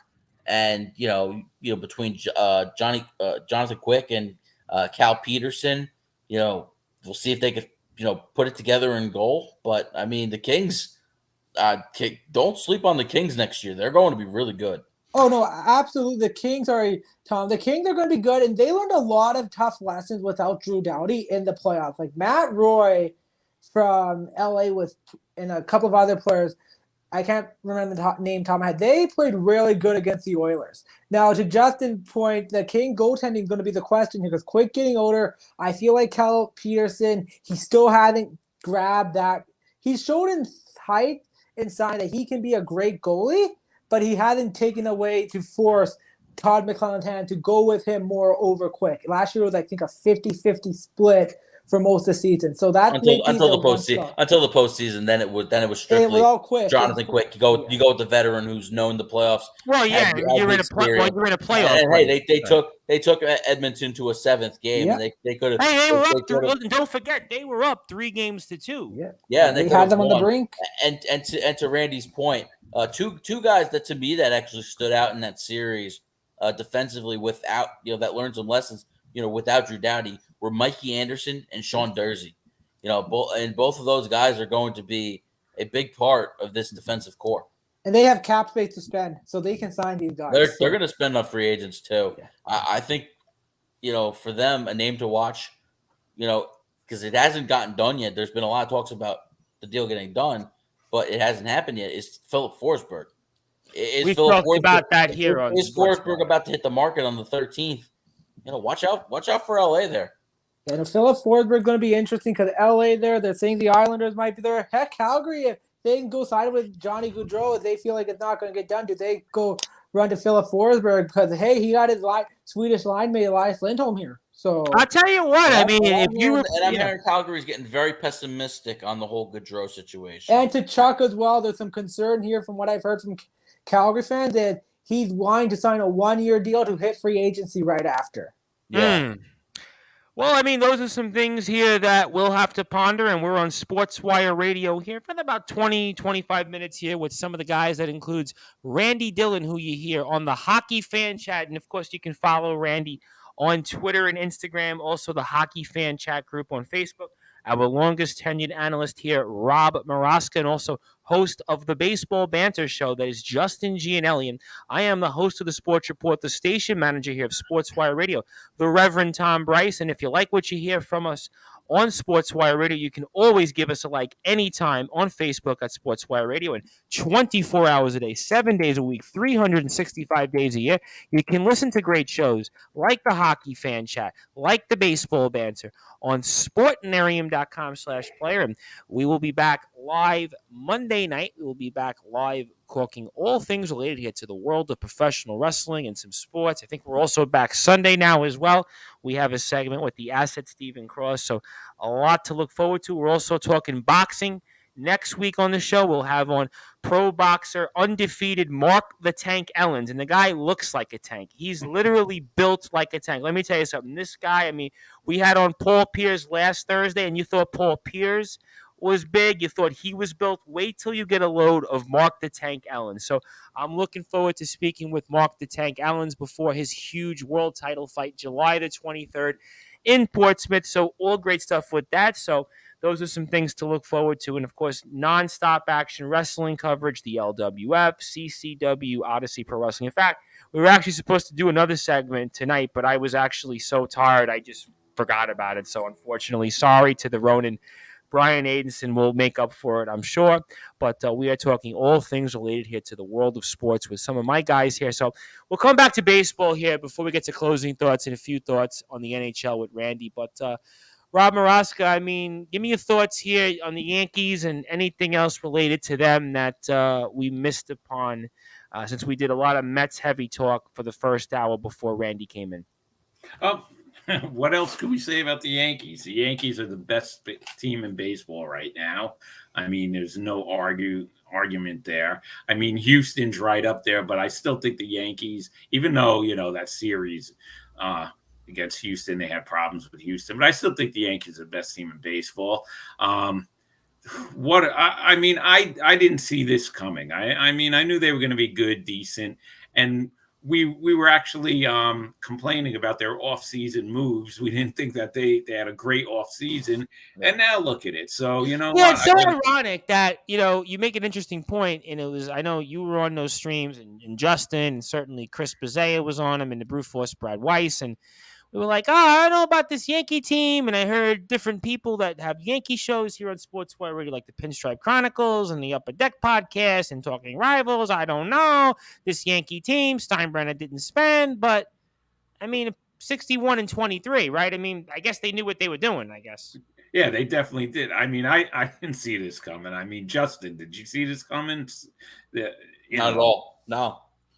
I thought they'd be a good team, but you know what? I didn't even know if they were going to be the best team in their own division. I really expected big things out of the Blue Jays this year. And, the Blue Jays are pretty good this year. But, yeah, they're all right. I mean, they're all right. But what the Yankees are doing are incredible. And you know what? I still think until I see it in October, despite the historic pace the Yankees are on, I cannot put them above Houston. Okay. Well, I heard the Talking Rivals guys talk about the same thing this morning. And they have lost 3 of 5. The 2 wins came on 2 walk-offs. Now, you're not going to take away those walk-offs. Those were big moments for Aaron Judge, and coming back to win those games. Those are all well and good, but they have lost 3 of 5. They still can't hit against Houston for the most part. I'm not going to believe that they're better than Houston until I see them beat Houston consistently. And that's fair, definitely. Houston's the class of the American League. They've been to 5 straight American League championship games. They've been to 3 of the last 5 World Series. And they've won 1 World Series in that time frame. And we know what happened that year. Well, certainly, if you could put an asterisk on it, you would. And let me get some other scores in here before I ask a few thoughts or two on baseball, and then bring Randy back in for a hockey thought and closing thoughts. Some other scores here of note. Cincinnati beat the Rays 2-1, so Cincinnati's playing a little bit of a spoil. We spoke about the Orioles at the top of the show. They beat the Angels 5-4 in a comeback, and those Orioles are right there. Kind of a nice story. And by the way, that Cincinnati game, that was a balk-off. Yeah. A walk-off balk. They balk off. Now, should I even ask? I don't know the answer to it, obviously, but when was the last time a balk off happened to win a game? I mean, it's got to be. I don't remember, but didn't the Mets do that in Atlanta once? A balk off? I vaguely remember the Mets losing a game in Atlanta because of a balk. Are we talking maybe late 2000s? I think. No, I'm thinking within the last 10 years. Well. I'm sure the Mets have lost games many different ways, but I'm sure that somebody maybe will bring it up. And also, I was not wrong. Okay, it was 11 years ago. It was June 16th, 2011. Mets lose on a balk to the Braves at Turner Field. Okay, so there you go there. And also wanted to remind everybody, we are also on Tobacco Road Sports Radio, Desmond Johnson's station there. So I want to give Desmond a shout out because I don't think I gave Desmond a shout out last week. So I want to make sure I recognize Desmond for playing us on his station, which of course you can follow at tobaccoroadsportsradio.com for all the great things they do. They do a great job, very similar to us on Sportzwire, and covered a number of different things. They cover high school baseball, high school football. They do some stuff in some minor league football, very similar to some stuff we do here on Sportswire with our wrestling and some other coverage like college basketball. So I want to give Desmond a big shout out. And some other scores of note. Braves beat the Nationals. No surprise there, 12-2. Texas beat Minnesota 6-5. I mean, Minnesota is certainly, if you'd call pretenders of anybody in a division leading, they would certainly fit the bill. Kansas City beats Cleveland, the Guardians 4-3. So the Twins get some help, and the Tigers beat the White Sox. Boy, that's Central. Somebody has to win that Central. That somebody is going to probably wind up winning that division with 85, 86 wins, maybe even. No more than that. Yeah, you know what? I'm gonna go out on a limb and say it's Cleveland. Well, 5. What are they? 40-40 right now. 40-40. Well, the loss today made it 40-41. But yeah, right around 500. And Minnesota's what, 45-40? Something they have. Cleveland has 47-39. I mean, I don't know. I mean, could Cleveland be good? They're gonna we were waiting the last 2 months for the White Sox to go on a nice run, and it's not happening. They haven't done it. So somebody has to win it. I mean, the one thing to your point on Cleveland is the lineup's not bad. They got the manager, and they do have the games on hand. The games on hand it's going to be a matter of those games they have to make up. Those 5 games they have to make up. If they win the 5 games, to your point, they could pull it off. But that's what it's going to come down to. How do they do in those makeup games later on in the season? So that's what that's going to come down to. But it does get the feeling that that's going to be at most like 86 wins, and I feel like that's being kind. 87 would be like miraculous. Brewers beat the Pirates 4-3. Phillies get a win over the Cardinals 2-0. Giants, who've kind of almost in their own position, have certainly sputtered out quite a bit of late. They're down to the Padres 4-1. Those aforementioned Houston Astros are beating the Oakland Athletics 8-2. Rockies and Diamondbacks 5-4. The Rockies have the lead. Mariners, who we spoke about earlier on in the show, are up 2-1 over the Blue Jays. So the Blue Jays are struggling also in their own right. Mariners are red hot, so Mariners have a chance to gain some ground here. Cubs are up 3-1 over the Dodgers, bottom of the 6th. Also some scheduling for games of note tomorrow. Tigers, White Sox, 2:10 p.m. Phillies, Cardinals, 2:15. Twins and Rangers, 4:05. Angels, Orioles, 4:05. For the odd 4:07 time, the Astros Athletics. This is all Eastern time, by the way. Nationals and Braves, 4:10. Rays and Reds, 4:10. Pirates, Brewers, 4:10. Rockies, Diamondbacks, 4:10. Marlins, Mets for Keith's Day, 4:10. Guardians, Royals, 4:10. Yankees, Red Sox, 7:15 in that Fox slot. Giants, Padres, also 7:15. And the night games to round out the slate is the Cubs and Dodgers and the Blue Jays and Mariners. Standings of note here while we're on the air. Yankees now 15.5 games ahead of the Rays. Blue Jays and Red Sox are half a game behind them each, with the Orioles lurking. They're only 4.5 behind both those teams. As Justin pointed out, Twins with a 4.5 game lead over the Guardians. White Sox, who definitely have the cake of biggest disappointment, 6 games back. Tigers, if you count them, are red hot right now, 9.5 back. They've kind of made it, even in a weak division, they're in it. Astros are up big, 13 in the West.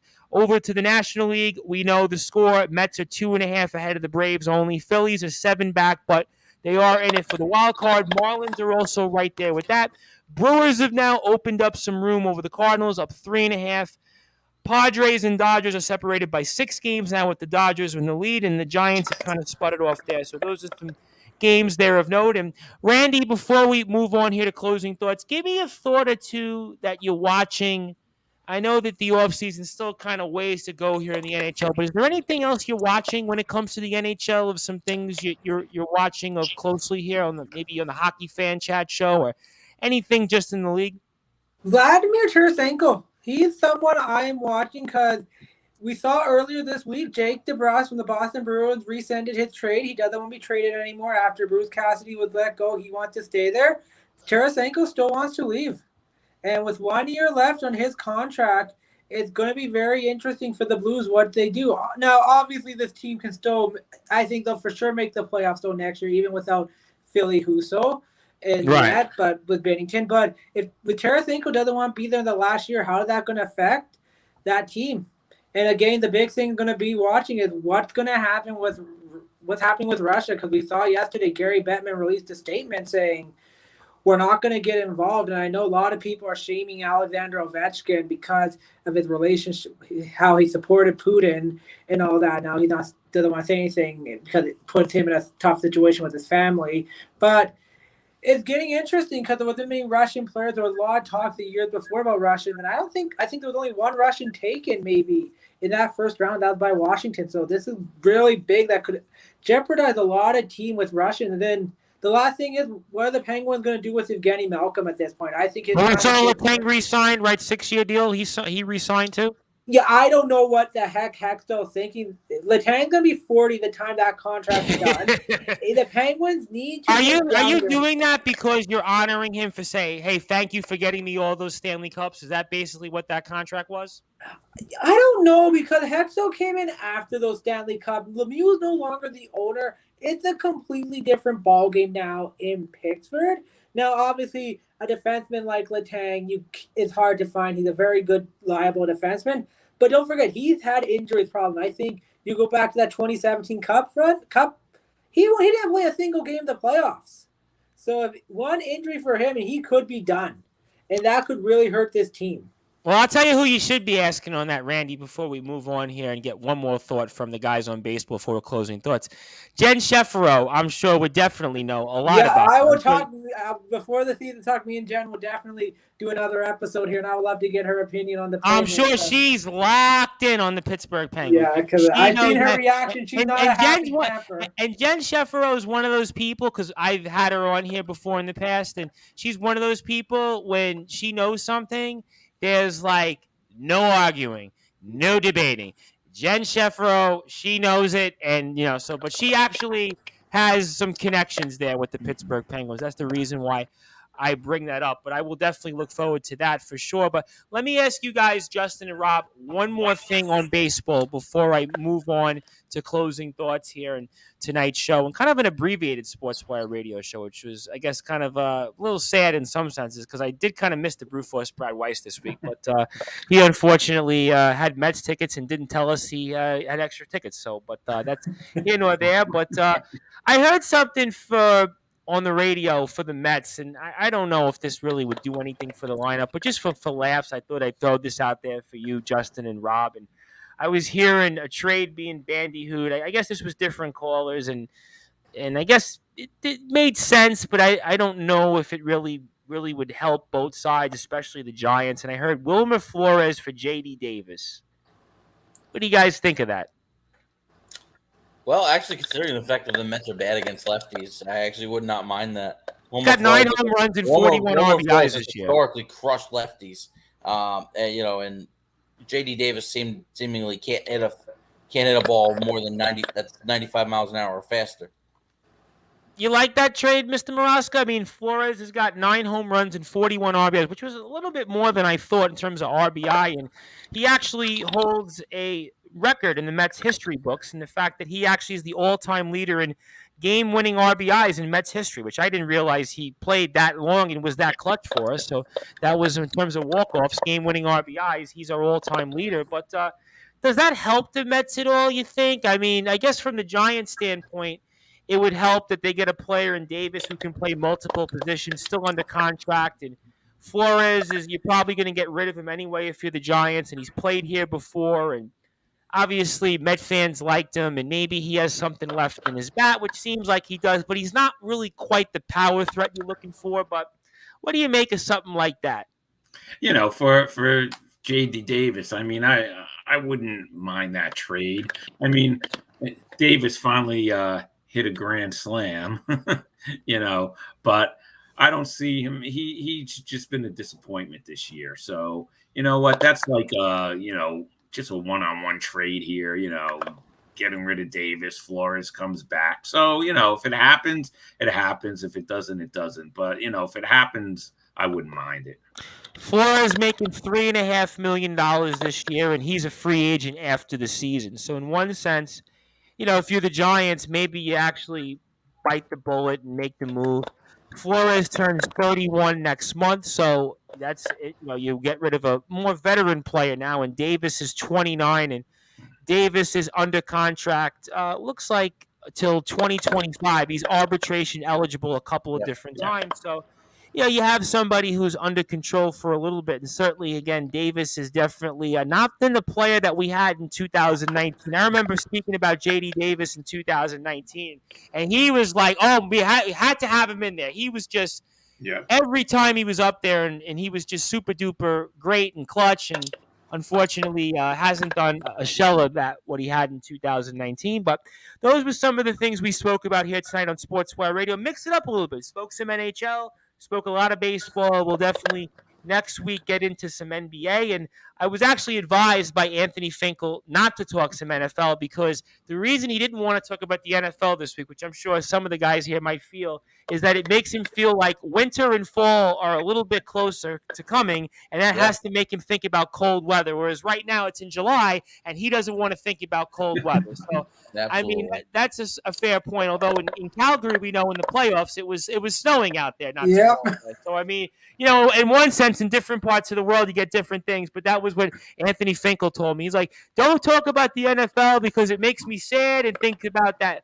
The weather's going to get colder soon. It's going to get darker earlier, and it's July, and I'm just enjoying it. And to be fair, in New York, we really don't get the warm weather too long, and we don't really get to enjoy this weather much longer. I mean, September still, it's pretty warm. So, I mean, it's not the end of the world. But I hear his point. So maybe we'll get into it next week. Who knows? We'll see what the mood of everybody else is in. But I want to get to closing thoughts here tonight. So let me go to Randy Dillon here first. Randy, obviously, loved having you here. I like the mix up a little bit, broke up a little bit of the baseball banter, quote unquote, like Justin Show. But I want to give you the floor, give you some closing thoughts. Anything you want to plug, share, or say. And good to have you, and fire away, my friend. Thanks, Thomas. To share this Wednesday, me and Justin will be recording an episode right after free agency. I'm hoping to have it out by the weekend, Saturday, Sunday, to get that out, to give our thoughts on what happened with free agency. Well, it's going to be an interesting time because that period now opened up where teams can talk to free agents. And then we know on the 13th when free agency happened, the signing come fast and quick. So it's going to be very interesting to see who's go where. The big name I'm actually interested to hear about is John Klingberg at this point, because there was talk saying he's not going to return to Dallas, and the talk with him has gone so quiet. So I guess where he's going to land is going to be interesting. And then we'll wait to see what happened with the big guys like Johnny Gaudreau and Philip Forsberg. Oh, I think Gaudreau, it's going to be, and Gaudreau and everywhere else falls right afterwards. So, I mean, that's going to be really, I think. Those two are the big fish. And then you still got trade requests like I said, Vladimir Tarasenko, JT Miller in Vancouver. That's a big topic what the Canucks are going to do with him. Though it's still a lot of things can happen with the NHL, and before free agency happens, how teams are going to open up cap space and what they want to do. But it's going to be an interesting time for the rumor mill. And then after that, things will, I think, slow down. After that, the first few days, things will slow down for the summer until training camp get going. Well, we still got a while to go from training camp. Yeah, so, that's true. But it's kind of like the NFL theory. Then it's the time to relax, enjoy, have some fun before September. Well, I got to ask you really quickly. Are you doing anything of note this summer? You going anywhere fun? Any vacation of any sorts? Not any big vacation this year. Unfortunately, I actually need to get a new car. My transmission another one. And right now, unfortunately, with how the supply chain is, it's not fun. So... No, well, I could certainly imagine that. And where can we follow you on Twitter and Instagram? For sure. On Twitter, you can follow me at Randy Dillon. The same with Instagram at Randy Dillon. Dillon spelled DILLON. You can follow us at the Hockey Fan Chat on Facebook. All great stuff. And Tarasenko, I feel like, though, every year they always talk about him being moved. I think it's like 4 years now I've heard his name. It's been a while, yeah. I remember doing a show in 2019 with the guy that does a show covering the New York Islanders, and Paul Kreiser, and Paul and I were even talking about it one time, the Islanders potentially looking at Tarasenko. This was 4 years ago. So, I mean, Tarasenko's always on the market, but the Blues would be fools unless they can get really something big in order to trade Tarasenko, because that's a guy that you've won with, and he's legitimately...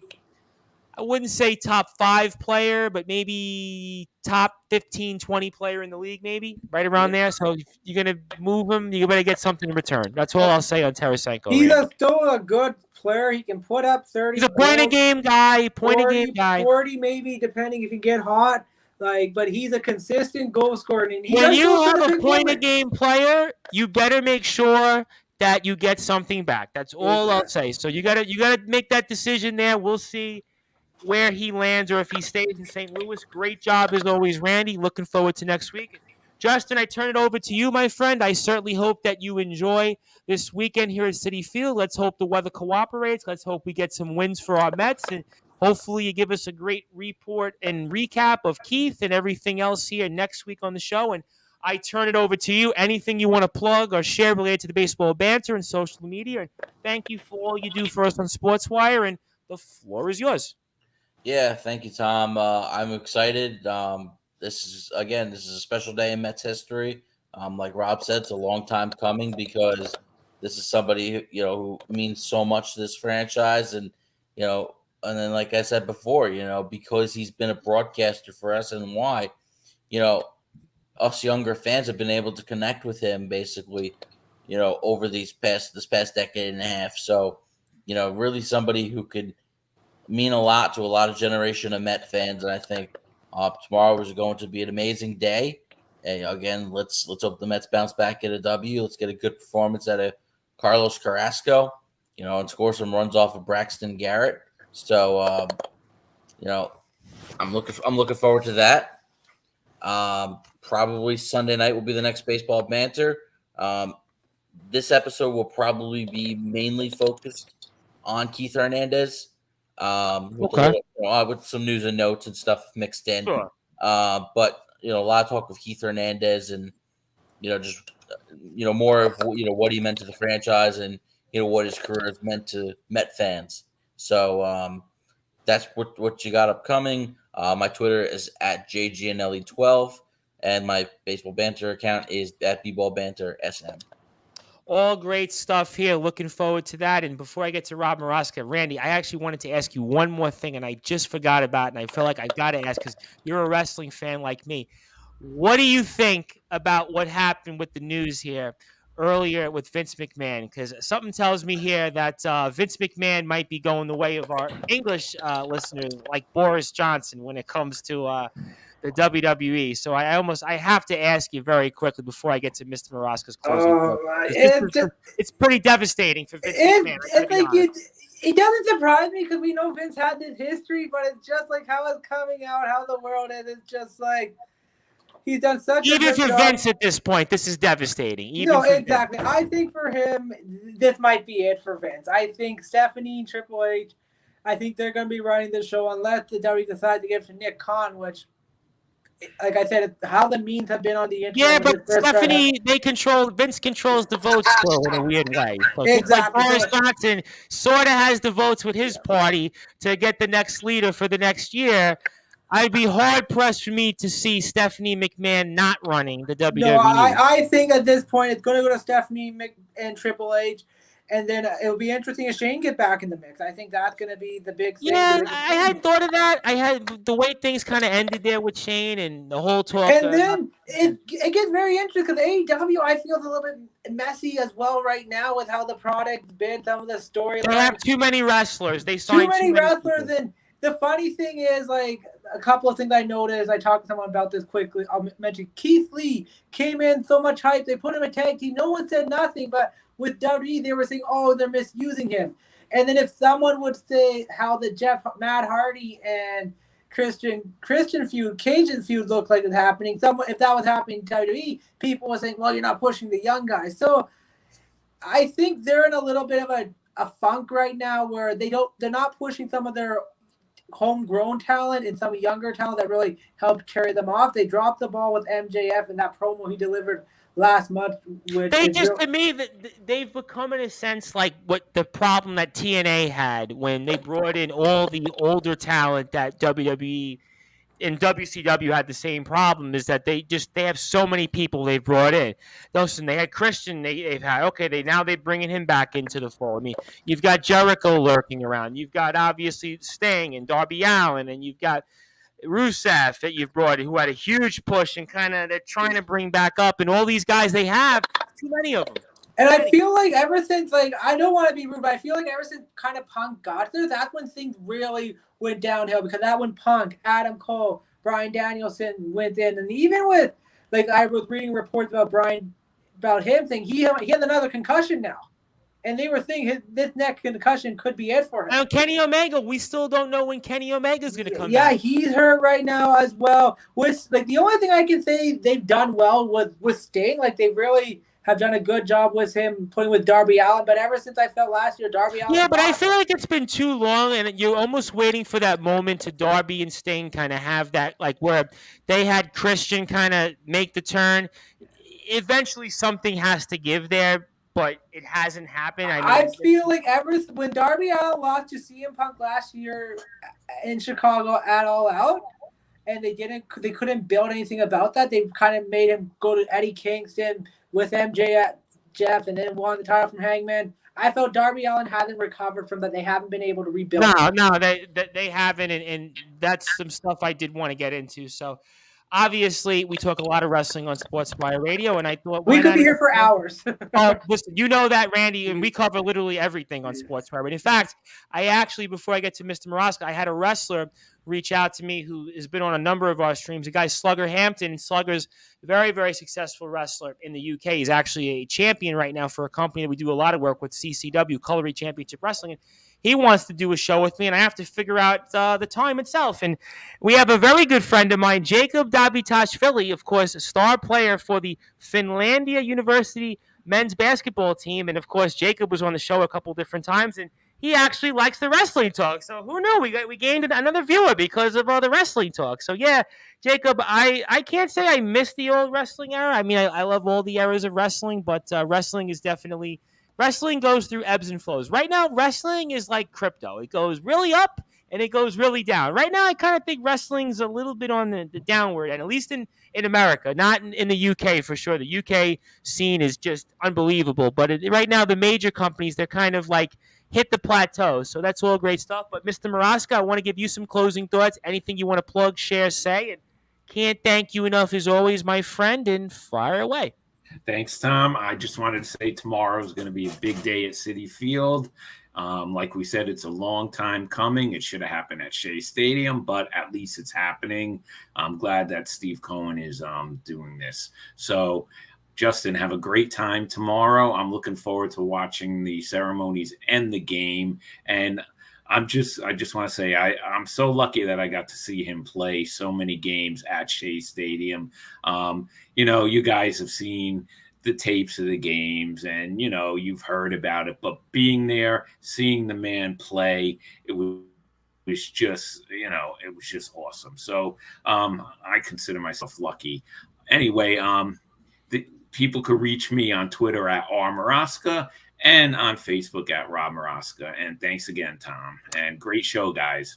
Absolutely. Enjoyed it. A lot of fun. It was a different show than what we usually give to the people on Sportswire Radio. But listen, you give the people what they want when you can. And we definitely did that. And if you are on Sportswire Radio, sportnarium.com/player, you will go back to your regularly scheduled programming here in I'd say 13 or so minutes from now. You'll play the sit-down mark. Speaking of wrestling talk, they'll be talking a lot about wrestling, and we'll have some great other content here in between, and we'll be back live, I think, Sunday night around 9 o'clock British Standard Time, so you can check that out here. But if you're on Facebook, YouTube, LinkedIn, also Northeast Streaming Sports Channel, I'd like to thank you for tuning in. And we were here with Randy Dillon of the Hockey Fan Chat, Justin Gino, who will be there at Citi Field all throughout the weekend. At this point, Justin could live at Citi Field and get residency there because he'll be there Saturday afternoon and Sunday afternoon. He is also the host of the Baseball Banter Show, also a Lyndhurst Golden Bear baseball standout player. And Rob Maraska, our longest tenured analyst, and I am the host of the Sports Report, the station manager here of Sportswire Radio. The Reverend Tom Bryson, thank you, everybody. Again, also thank everybody for tuning in over on Tobacco Road Sports Radio, tobaccoroadsportsradio.com. We usually get played on there Saturday afternoons. I think it's 2:30 p.m. that Desmond Johnson plays. Sometimes we get preempted, but I want to thank everybody that listens to us over there. And good night, everybody. Enjoy your weekend. Enjoy whatever you're doing and stay safe, stay well. And we'll be back here with the regular group Friday night, 9:30 p.m. Eastern Time here on the number one Global radio station. That is Sportswire Radio. And good night, everybody.